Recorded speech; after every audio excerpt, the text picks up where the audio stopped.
បាទសួស្តីបងប្អូនទាំងអស់ក្នុងបណ្ដាញសង្គមជាទីរាប់អានបាទថ្ងៃនេះខ្ញុំយកថ្មសំលៀងមកគូយកមកថតបង្ហាញបាទក៏ដូចជាដាក់ចែកជាវសម្រាប់បងប្អូនដែលគោរពស្រឡាញ់លើជំនឿនៃថ្មសំលៀងជ្រូកបា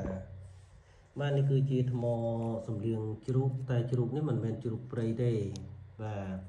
គឺជាជ្រូកជើង5នៅវត្តបាទហើយ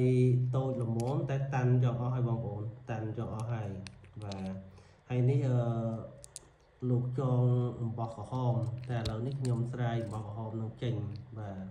ហើយលោកបងប្អូនខ្លះគាត់ស្រឡាញ់គាត់ចែកជាវយកបន្តទៀតទៅគឺគាត់យកទៅស្រោបប្រាក់ឬក៏ស្រោបអ្វីដែលគាត់ស្រឡាញ់ចឹងទៅណាបងប្អូនបាទ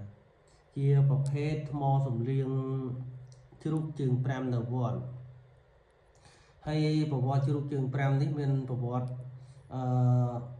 គេយកទៅដាក់វត្តបាទយកដាក់នៅវត្តអញ្ចឹងបងប្អូនធម្មតាជ្រូកជើង5គេមិនចាំនៅផ្ទះទេគឺគេយកទៅ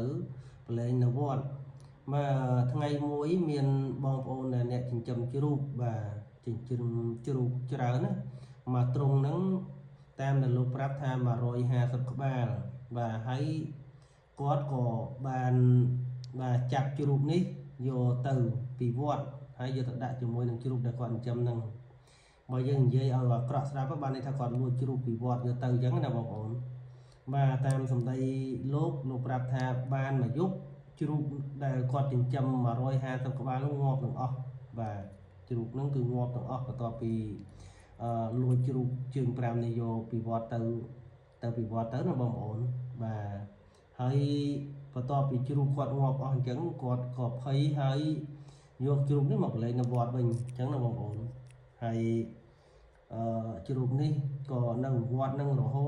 តតលតាវាតៃសាក់ដល់ខ្លួនឯងអញ្ចឹងណាបងប្អូនហើយលោកបានថ្មសំលៀងមកគូនេះអញ្ចឹងណាបងប្អូនបាទអញ្ចឹងបើសិនជាបងប្អូនមើលទៅឃើញស្រឡាញ់បាទតាក់ទងតាម